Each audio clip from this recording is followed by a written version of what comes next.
Sound, right? There's just so much killing fusion stuff going. But I think one thing that sets this album apart is just the sonic, attack to it. Everything sounds real full. I think that what puts some people off of fusion could be the textures. Do you think so? Yeah, for sure. Like, I think with fusion, it's well, first of all, I think that, and maybe this is me doing a disservice to fusion as well, just to point this out, is that I think that sometimes we push everything, into this small category of jazz fusion and, tie a bow on it and send it off down the river. But I think, and I've definitely been guilty of that, but I think that ultimately jazz fusion comes in lots and lots of different flavors.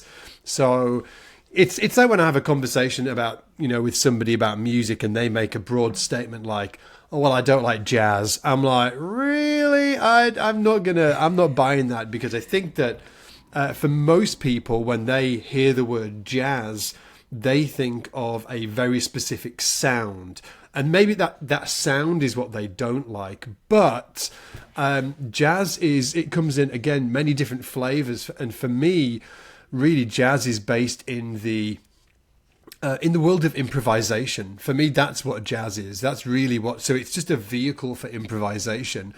And with that, as I was saying, it comes in many different flavors, and even within this sort of like subgenre of jazz, which we call jazz fusion, again, that itself comes in many different flavors. On one side, you've got like Alan Holdsworth, right? And then on the other side, you've got, I don't know, like something like Spyro Gyra or something, like very, very different musical styles that kind of get pushed into this, jazz fusion genre, or I guess sort of like category. But to your point, I think some of the textures, when people first start listening to this music, because it can be somewhat complex, to some people I think it feels like a load of people showboating, like, oh, look at me, look how fast I can play, and all of that. And that's really not what is actually happening.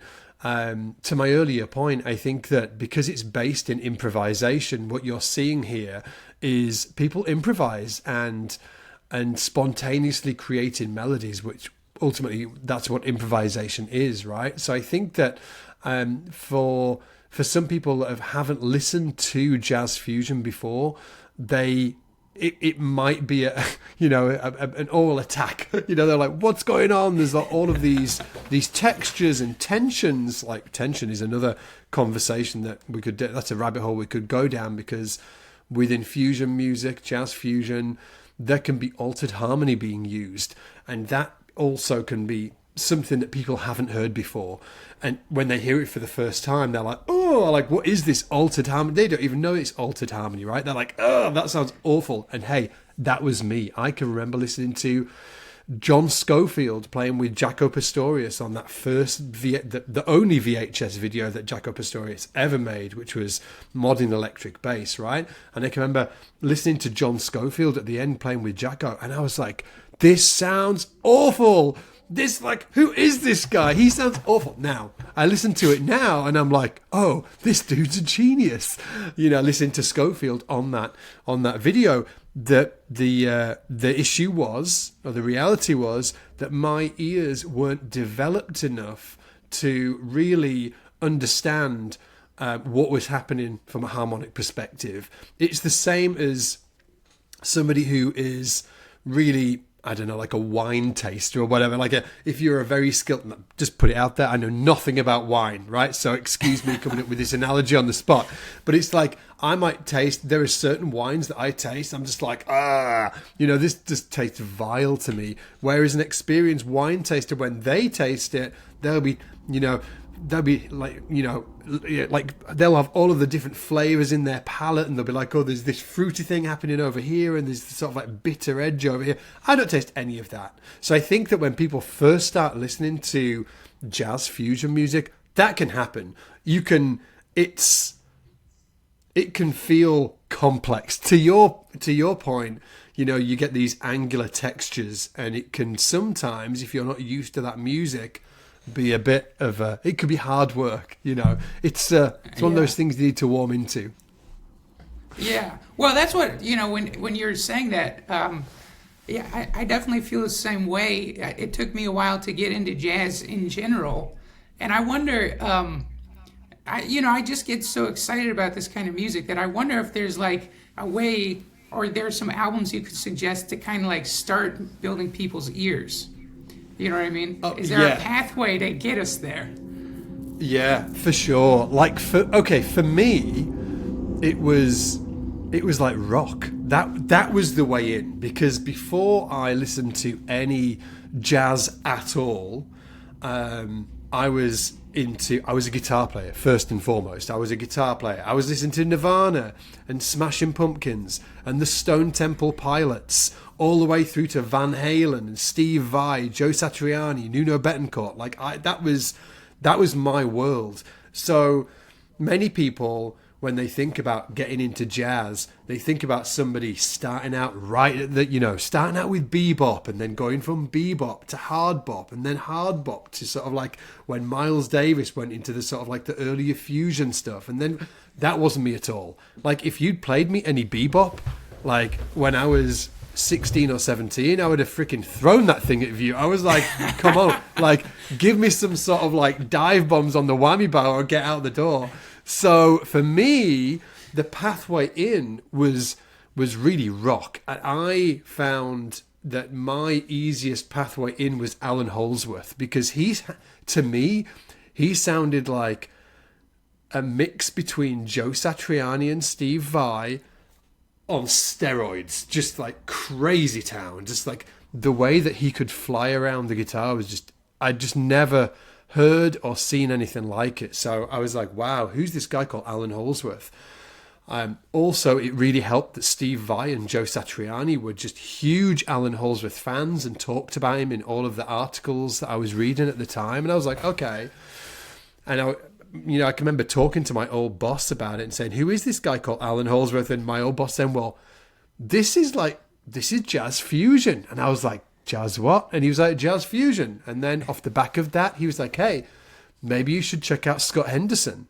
Oh, okay. So I found Scott Henderson. I'm like, oh, well, this guy, because I knew who Stevie Ray Vaughan was. I'm like, okay, this guy is like, he's like Stevie Ray Vaughan and Alan Holdsworth. If they had a baby and were merged together, that for me is Scott Henderson. So for me, it was really that pathway into the rocky element of jazz fusion. And then I found the bass players of Alan Holdsworth, the bass player of Scott Henderson, which was obviously Gary Willis, and then Scotty Sverrisson, and that led down to find out about other bass players like John Patitucci through the Chick Corea thing. So if I was somebody that wanted to get into jazz, for instance, I would be asking myself, well, what am I into now? And that indicates the pathway that you can take. So, for instance, if you're into country, right? If that's your bag, okay, well, I'd be like, okay, well, Bella Fleck, right? So Bella Fleck's this freak show in all of the greatest ways, like a banjo player, right? So, but he also played with Victor Wooten, okay? So Victor Wooten. So it's really looking at what you're into now and then finding a pathway through that. That's the vehicle. Finding out look at what you're into right now and what artists are the crossover artists, and that can be your through line into the world of jazz. But also, just to make the statement, you don't need to like bebop. You don't need to like any other, you like what you like, just give yourself a break a little bit and be curious about what you like, but also exploring and being curious about where that could lead you to, and try not to pigeonhole yourself in terms of what you like and don't like, because you probably like a lot more than you think you do. Yeah, man, that's great advice. That's awesome. Oh, cheers. Man. I wanted to get back to the album. So what tell me about like the Inklink, like the very seed of this album. How did this start? Because I know this is the first album as a I mean co-leader, I guess technically, right? Yeah, yeah. Yeah, Yeah. it's the first album I've ever done. It's like, as you said, co-leading it with Simon King. He actually wrote all of the compositions for it. And the idea, like Simon and myself have known each other for like over a decade now, and he's done a bunch of stuff for SBL. In the background, I've always wanted to do an album. I've got this thing called focal dystonia, it's like a neurological movement disorder that started affecting me around 15 years ago. And because of that, there's a whole story around that. But because of that, ultimately, the headline is that it's incredibly hard for me to play consecutive days in a row and record anything. It's easy for me to do like an hour here and an hour there, which is why I fell into doing the YouTube thing, because I can do that. But ultimately, the more I play, the more the symptoms from the focal dystonia, the neurological disorder I suffer from, the more the symptoms start affecting the movement of my fingers, right? So I was caught in this sort of like weird trap where I wanted to do an album, but it was really hard for me to do it. And ultimately as well, just a side note, because I'm sure some people are thinking, well, why not record an album over a year or whatever? I have for better or worse, I have an addiction of live albums, and not a hatred of pre-recorded albums, but they don't turn me on the way a live album does. Like all my favorite albums, from like Bill Evans albums right through to like the full-on jazz fusion albums, or the ones that really resonate with me are the ones that were captured live in the moment. I think there's something about them that just speak to me in a different way than albums that are more, I guess, sort of like structured and recorded in a more traditional way where there's overdubs and all of that thing going on, which is fine. There's nothing wrong with doing it that way, but it just doesn't speak to me in the same way. So I always, when I thought about recording an album, I always really wanted to do a live album. So ultimately, it got to the point where, and maybe it's just, I don't know, maybe I'm like mid-40s, I'm 45 now, maybe it was like a, midlife crisis. I was like, shit, I just need to record an album. So I just, for whatever reason, drew the line in the sand and thought to myself, look, I need to do something. I need to produce an album that I'm proud of, and I need to be able to just take the risk and do a live album. So I reached out to Simon, knowing that just with my current responsibilities of running, Scott's Bass Lessons, which is a pretty big organisation. We've got like 30 full-time employees, and I'm sort of like, I'm the operator behind that. I've got a great team. I've got an amazing team, but I am still sort of like quite an operating CEO within that team. And knowing that I didn't have like a bunch of time, weeks on end to create these compositions, I had a relationship with Simon already.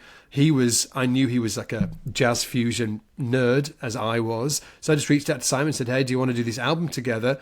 And he was just like, absolutely, let's go for it. And then that's where the sort of like the seed of the album was born from. And then in terms of what the music was going to be, like right from the outset, I knew it was going to be jazz fusion because, well, first of all, it was the music that really brought me to the bass. So I wanted to. There was a hat tip there to it.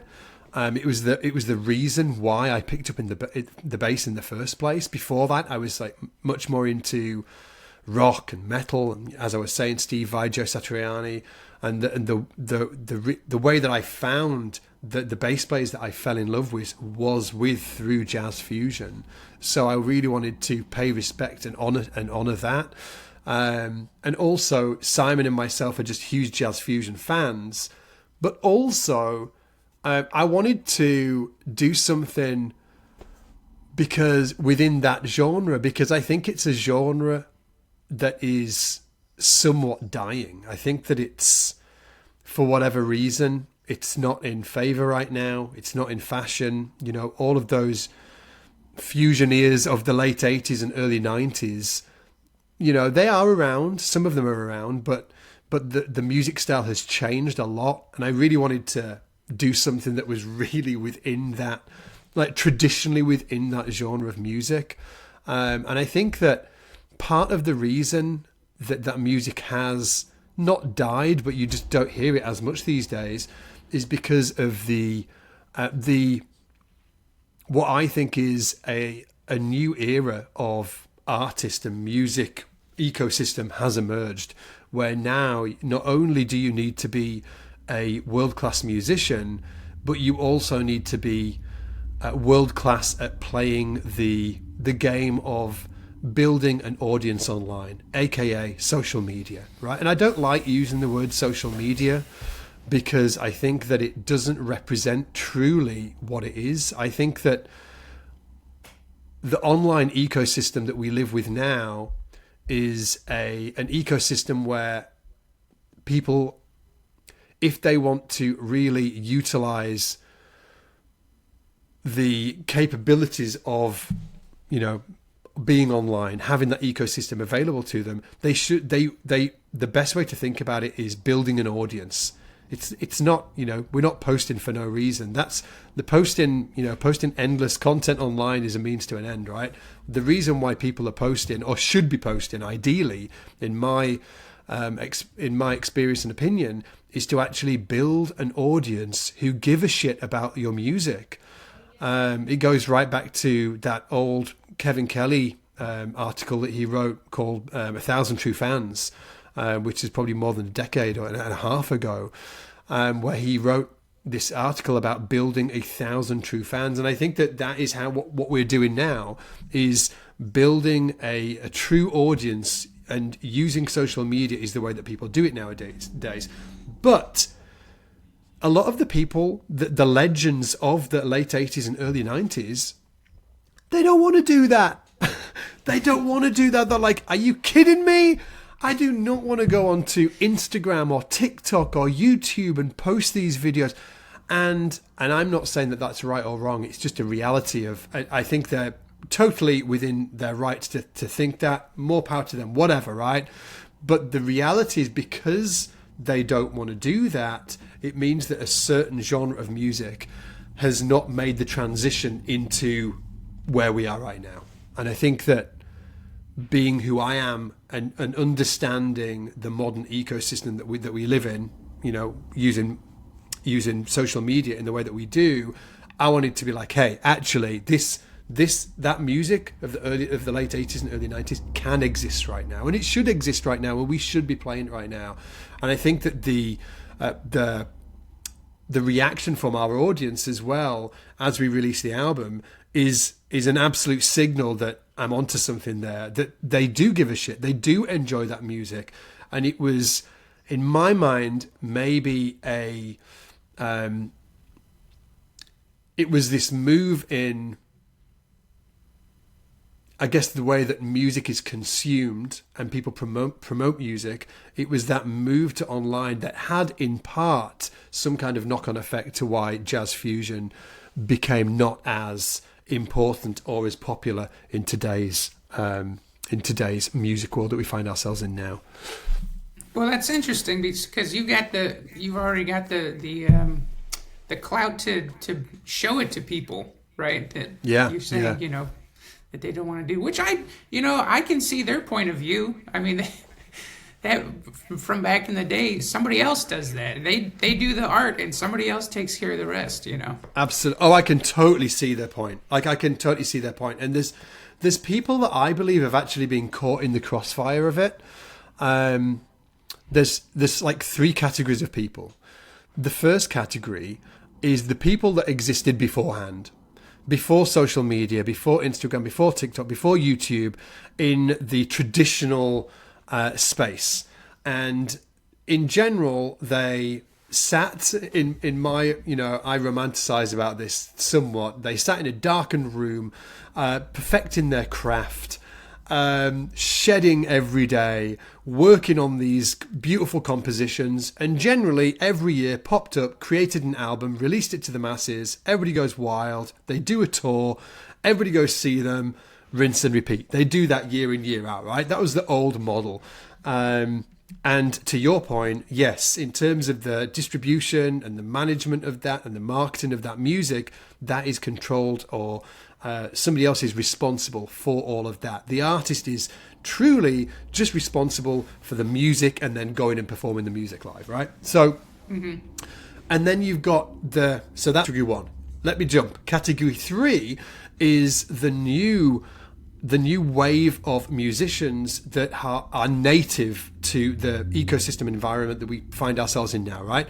So they don't know a past or a world that existed without Instagram or TikTok. It's inbuilt.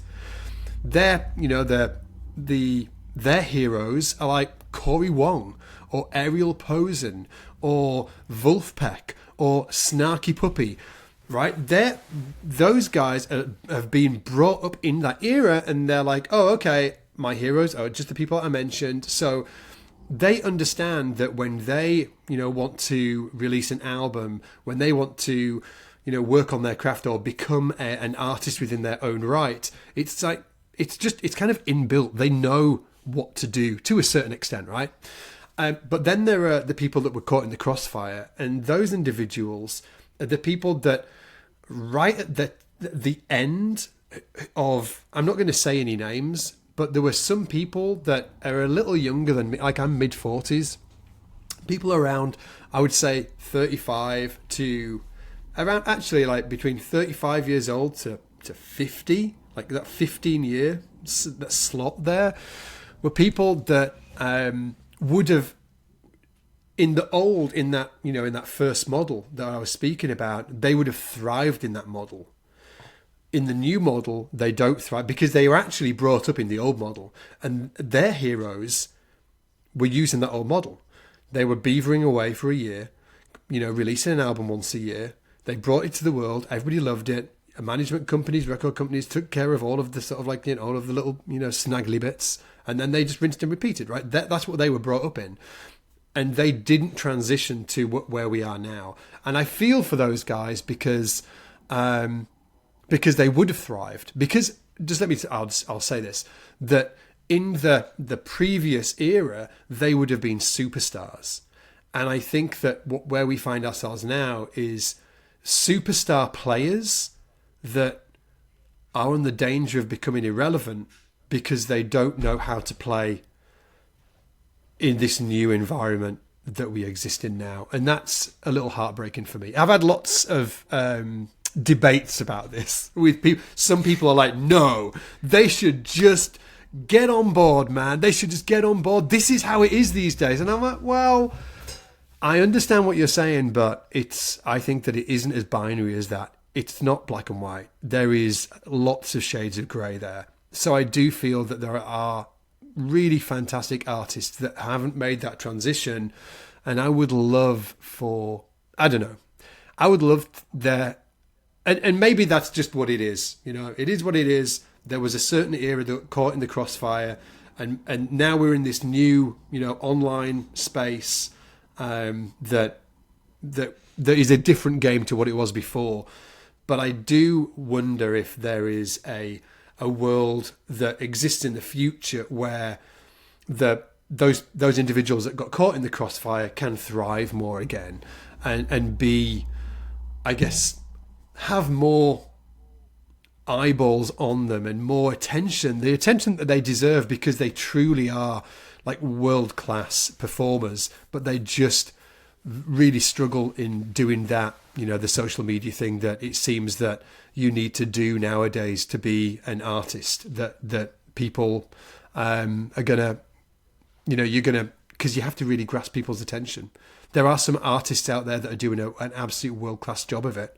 Cory Wong jumps to mind on the guitar front. He's just, if I had to point at one person, like an independent musician who's really thrived in this space, I think that he's maybe one of the best examples of it.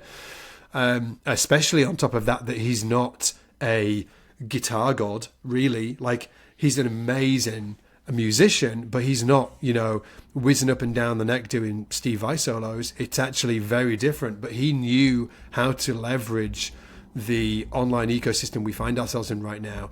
Another band obviously would be Wolfpack, who've done the same thing.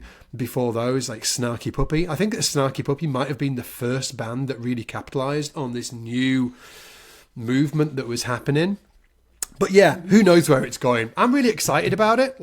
I'm not down about where we are right now, but I do think it's an interesting time in in the history of music where, on one hand, it puts real power and ownership in the musician's hands like it's never been before.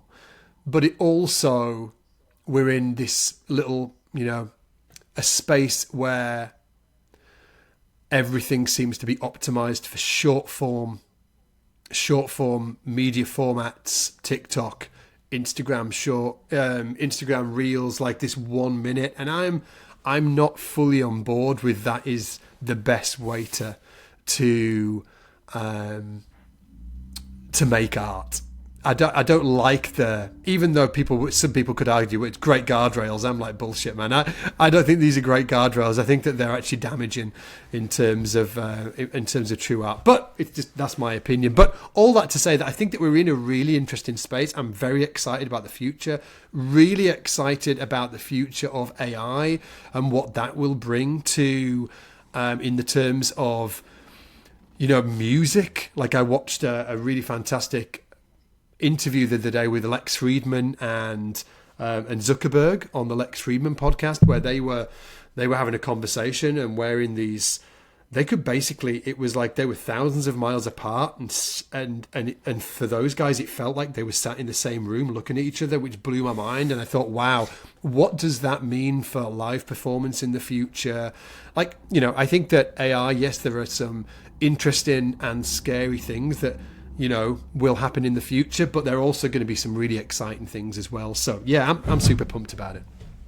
You don't see AI as taking our gerbs, as they used to say.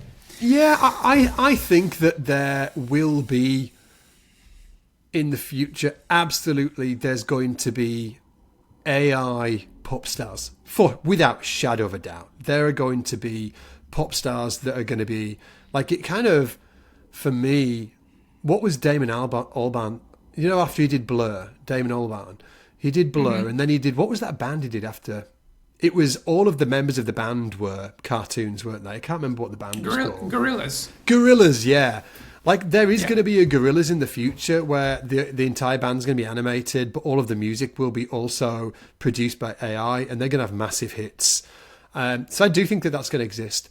I also think that there's going to be room in this. I don't think that that's going to get rid of human artists at all. I think that the consumption of music is going to change, and we're going to have live concerts in multiple different formats like we've never seen before, and so I'm really interested in that. Like, yeah, I think that AI pop stars will emerge in the future, and they'll be represented in different formats.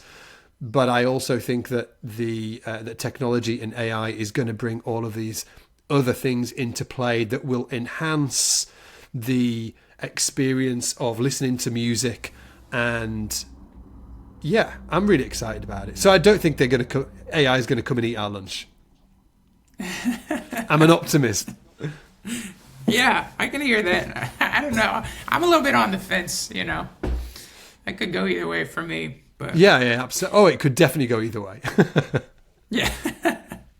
Man, one of the things I thought was really cool about the way you've released this album is just having you have the podcast talking about the creation, what you learned from it, all that kind of stuff. You also have the transcription of the entire thing, and then you can teach people how to play it. I think that's really incredible, and I just wanted to see how that kind of came about, and also maybe throw an idea that you could do that with SBL, like with other bass players.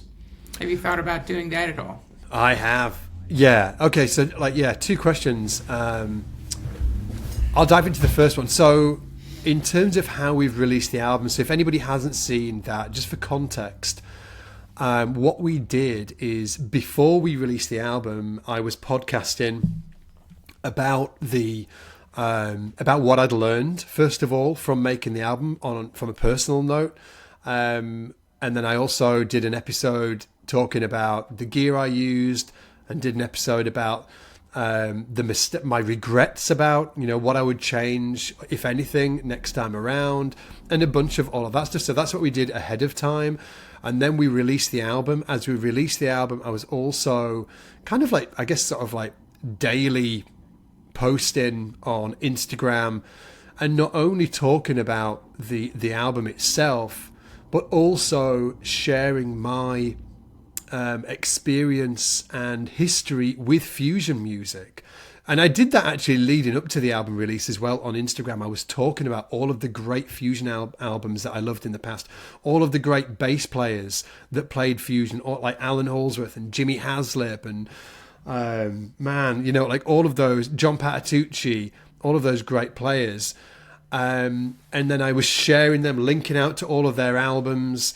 And then as we released the album, I also like kept doing that, but also started doing breakdown podcast episodes where I was breaking down the each of the tracks, where we'd listen to it together, and then I'd give people a synopsis of, hey, this is how it went down on the day. This is what the chord sequence is like. Here's what I struggled with. Here's what I really enjoyed. Here's what I'd do if I did it again. It's kind of sort of like a breakdown of each of the songs. And we're going to be doing that every single week for 9 weeks. It might actually be like 7 weeks now, because we've done 2 already. And the reason why, so why freaking doing this? Why am I doing this? The reason why is because, to my earlier point, I don't think that people should, like, the old school method of doing it was, I've released an album. Like, just popping up out of the blue. I've released an album. Okay, worst way to do it. I think that now, to my earlier point, is that really what social media, again, I hate that term, what social media is really is an opportunity to build an audience of people and having an ongoing conversation with that audience of people. So instead of just sort of like popping out of the blue and saying, ta-da, I've recorded an album, go listen to it. Instead of that, it's my job to actually start that conversation way ahead of time, which is what I'd been like 3 or 4 weeks ahead of it.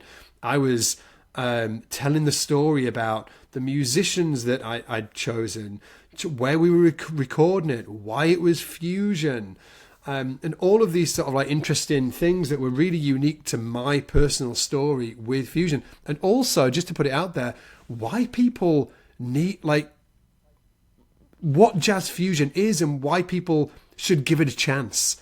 I didn't want to pop up out of nowhere and say, hey, I've just recorded an album, ta-da, oh, by the way, this is jazz fusion. People are like, what is jazz fusion? I really needed to join the dots for people and thread that all together and give people a chance to understand why this could be really impactful for them. And ideally help them fall in love with that music a little bit before I said, oh, by the way, ta-da, go listen to the album, I've released it. So there was like a whole pre-launch stage that I'd mapped out beforehand, which is what you were talking about. And I think that that's really, really important to do that in today's new ecosystem that we live in with social media. We really need to bring our audience into the experience with us and make it a community experience. It is a community experience, it's not you and them anymore. You bring your audience into this experience with you. You tell the story. You tell them why they should give a shit about it. You tell them why you give a shit about it, and you help them fall in love with that. Obviously, everybody's not going to fall in love with it, right? But a certain portion of your audience will fall in love with it. Then it comes to, obviously, when you release it. And again, we did that in a slightly different way. I certainly didn't go, ta-da, it's all released now. Like, I released it onto all of the major streaming platforms. But what I'm also doing is I'm drip feeding every single week. We're releasing a new live performance video onto our YouTube channel over the next 9 weeks. Okay, so for which will now be 7 weeks because we're 2 weeks into the release. We're releasing a performance video onto our YouTube channel. So again, it extends that launch out, and it isn't this little blip in time where I just pop up and say, hey, album's here, and then I just sort of like disappear again. It's not that. It's extending out that launch. And throughout that launch, I'm also still using our social media outlets like Instagram, YouTube and whatnot to actually tell the story. Hey, my favorite solo on this was like David Binney. You know, my favorite solo on this next track was Gergo, who was playing drums. And I'm bringing the audience into the launch and making it more of a community experience rather than me and them, actually bringing them into the experience with me. And I think that it's just such a cooler way of doing it. Side note, it's shit tons of work. Yeah, that's all I kept thinking is like, holy crap, you just got so much. Just the transcription, I'm sure, I imagine you'd have someone help you, did that, but it's just so much. Yeah. So the transcription, actually, just to put it out there as well, what we did do is we got the entire album transcribed as well. So if anybody wanted to learn how to play the actual songs, they could download that free ebook and do that in their own time, right? So, and the reason we did that specific thing is more to do with actually building our audience on the back end of the album. So, for me, this wasn't a money making, I guess, sort of like project. I didn't go into this thinking I'm going to make a certain amount of money back from this album, because I think for the most part, music's free, and if music's free, if we can't rely on Spotify or whatever streaming platform to make money through music, what are we going to do about it? Bitch and moan, or or there might be another way. And and this is different for different artists, but my way of doing it is through education. So instead of releasing the album and hoping to make money through music, what we did is release the album. It's completely free. You can listen to it on all of the streaming platforms. And then we created a free ebook with all of the music and notation, tablature for the entire, all of the bass parts for the entire thing. And when people download that for free, they have to give me, in exchange for the ebook, their email. And once I've got their email, they're also going to get a message saying, hey, if you want me to actually teach you this stuff, I've created a free a course, which is there's a workshop, an individual video workshop for each of the tracks on the album. So there's 9 tracks on the album, I mean there's 9 video workshops. And if you want to get access to those 9 video workshops where I'm teaching you actually how to play this stuff, all you need to do is join my membership academy over here. You can grab a 14-day free trial, and if you decide to sign up after that, you can grab it on a monthly fee, or you can pay the annual fee. So that's how I wanted to monetize this album. Instead of actually selling the album really became, in the traditional business sense, talking to a business guy about it, they'd be like, oh, so the album's a loss leader. You give the album away for free, you give the ebook away for free, and then you monetize off the back of it. So that's how I structured it, because obviously it costs money to make the album, right? That ain't free, so we've got to pay for it somehow. And I think that doing it from an educational standpoint, that's just a lot stronger, and there's way more. But not to go down a sort of like business rabbit hole, but there's a decent profit margin in digital products as well. So somebody else is doing a great job of this as well is Corey Wong, who I just talked about earlier. He's doing exactly the same thing, right? So he's building his audience on Instagram and through YouTube primarily, and then he's releasing albums to them. Those albums are free to stream on all of the streaming outlets, Spotify, Deezer, etc. And then you can also go buy his guitar course. So he's building this online ecosystem or online audience, and then he has a guitar for all of the guitar fans. He will sell them his guitar course. Or for him, he's also doing a bunch of touring as well, which I'm sure is because he's selling out arenas now. So I'm sure that that's really lucrative as well. Ultimately, I think that the headline for me is that when it comes to it's the monetization model of selling albums has changed, and there's different ways to approach it nowadays. And to your other question of have I thought about doing that with other artists? Yes, a lot. It keeps me up at night. I sort of like wake up in the middle of the night in like cold sweats, like, oh shit, we should have a record label. We should be helping other artists do this. That whole thing. Yeah. So is there an SBL record label in the future. I'm not sure. Like the way that we work through our projects in SPL generally is that we prioritize them. So because we've got a team of 20 to 30 people remotely, the full-timers. And so we've got a bunch of, we live in a world where we can do anything. Like, like, hey, should we do a P-Bass documentary? Yes. Oh, should we open a bass store? Yes.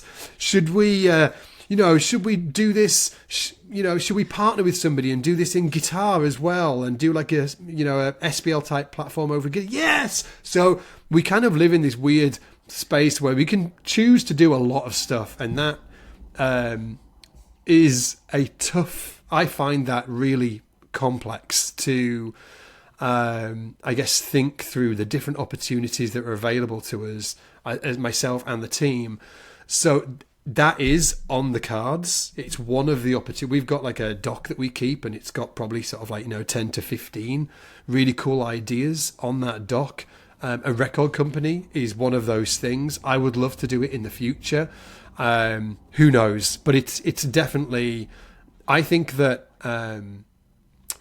it's easy for me to. No, it's not easy. It's easier for me to think through like this album launching process because of my business experience of building this educational platform over the last decade or 12 years or whatever it's been now. Because of my experience doing that, it's simple for me to think through just what we've talked about in launching my album, right? So. But for other people, it's less simple, and I sometimes take it for granted or miss that it's actually more complex for other individuals to think through that. So I think that we could really help people think through how to launch their own albums, it's on the cards. Okay, awesome. I mean, that was one of my last questions. I don't want to take too much of your time, but one of the last things I was going to say is like, what are the big things coming for SPL? Is there anything that you're working on like that's going to be shipping soon? Anything that we're shipping soon? Sorry, we're kicking something on the desk there. I guess this was the big project for now. Right? This was actually a side project for SPL. This was this was kind of sort of like R&D. This is like, would it work to release an album, or like we were going to release the album, but what we didn't know is, would the model work? Could we use it and encourage people to come and learn through SPL? So it was sort of like a side project. But the big projects this year have been, we've released like a one-on-one mentorship program that's running, that you won't find it online. You won't find it on the website. But that has been something that we've been working on this year, where people get to work one-on-one with a coach for 12 months.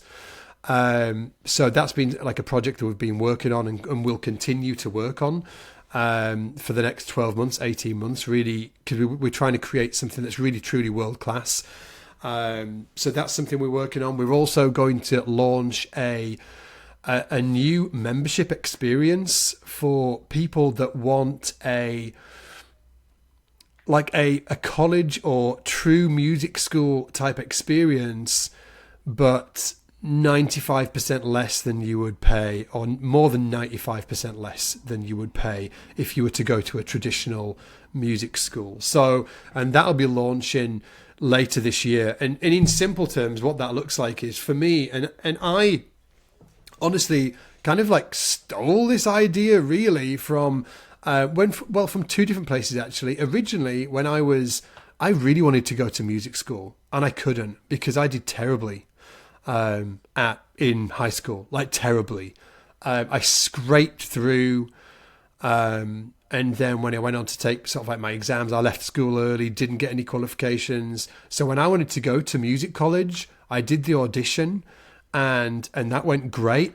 And I was hoping just they didn't look at my previous qualification. And then they were like, oh, hang on, you've got no qualifications. You can't, you need to go you need to go right back to square one and do this whole like year or two of this sort of like, it's called an access course. It's, and I'd been playing sort of like, professionally at this point. I was like, I don't want to go do an access course, So I really wanted to go to a music school, and I couldn't get in because of my qualifications. And And I can remember seeing online at the time, there was this school in San Francisco. I'm not even sure if it exists anymore.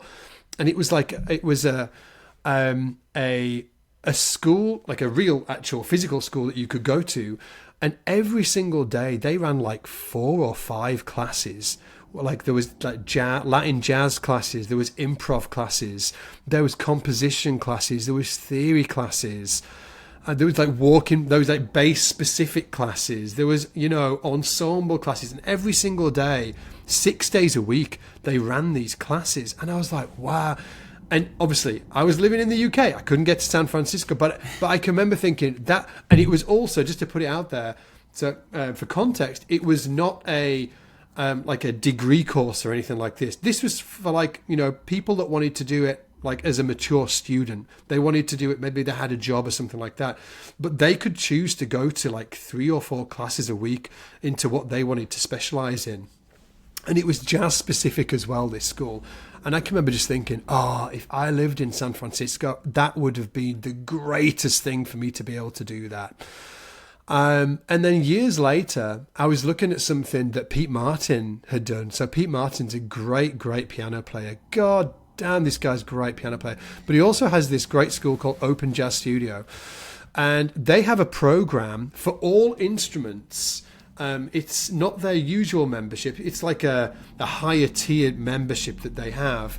And it's like 4 or 5 live classes every single day of the week. And some are like improv classes, some are like keyboard classes, some are composition classes, some are theory classes, different tutors. And I can remember seeing Pete launch that and thought to myself, that's like the online version of what I saw in San Francisco all them years ago. And I went to the team and I said to them, I think that there's an opportunity for us to create something that nobody else can do here, because operationally it's a pain in the ass, right? Running 4 or 5 live, like truly live workshops every single day, 6 days a week, with the best educators in the world. So if you become a student of that school, hey, on Monday you can sit down with like Danny Mo Morris from Berklee College of Music, and he can, in a true like live workshop environment where like on Zoom, and it's a he's put exercise together, and then you go around the virtual room and he's saying, okay, John, can you play that exercise? And then he's giving you feedback in real time. And then, okay, Susie, can you do the same thing? And it's a true live group experience there. But it's like 4 or 5 of those running every single day. Jazz, R&B, classical, Latin, walking bass line, soloing and improv with the greatest educators in the world. I went to the team and I was like, hey, could we put this together? So we've been working on putting that together over the last few months, and we're going to be launching that later this year as like a SBL plus, right? As like if you want to go to a true like music school experience and have these live like small group interactive experiences where you can interact with the greatest educators on the planet in your own time from the comfort of your own home, and do it so you're getting this feedback like right there and then, and this accountability that's built in within the classes.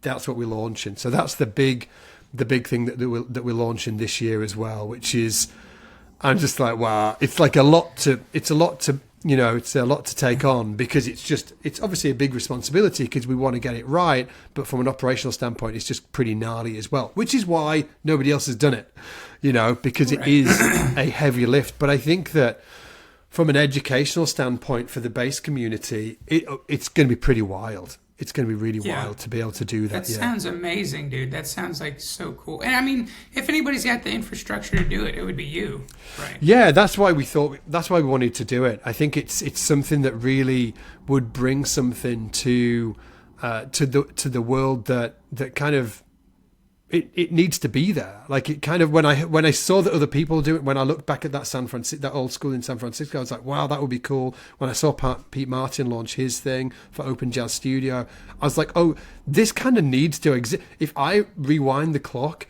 and think about myself as a student, like that would have blown my mind. It would have just been like all my dreams come true. And I think right now there are a lot of people that, yeah, it's great to be able to go on YouTube and, you know, pick and choose in this sort of like a la carte experience, you know, that we're in right now. Also, they can log on into SBL and watch all of these incredible courses that we've got, but they're doing it on their own, right? They're doing it on their own and they haven't got the accountability of a group learning experience. And I think that that's a huge deal. And I know that because when I moved into a house full of bass players, when I moved here to Leeds, I moved into a house full of bass players. It was amazing to have that real, true learning environment together and see what everybody else was doing. And that transfer of knowledge was just absolutely critical to the bass player that I became later on. And I think that now we can do that in an online environment. And who knows, with the with AI coming down the line as well, and being able to you know, have these online, you know, sort of experiences where you can truly feel like you're sitting in the room with people. I see that that's also going to be a really, really fun place to be. So yeah, really excited about it. Man, that's incredible. I can't wait to see that. Yeah, me too, man. Me too. And Kevin, thanks so much for having me, mate. It's been a real blast. Yeah. And I just want to say as well, also, just while I've got you, that I have just been a huge fan of what you have been doing. Like, obviously, you know, I know that Corey's a huge part of it as well. But please know that I know that you have been sort of like a real driving force behind No Treble for all of the years. Ever since like I got online, like you've been part of it, and I've been checking out all of the articles that you guys put together for all the time. Like I'm on that site all of the time, checking out the great stuff that you bring.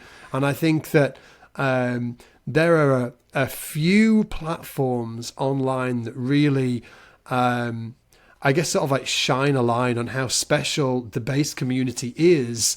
And I'm just so proud to be a part of that bass community. And I think that No Treble is one of those key platforms online that just serve the bass community in such a great way. So I just wanted to, you know, commend you and Corey for putting together something that's really special. Thank you, man. That means a lot coming from you. Awesome. Thank you so much.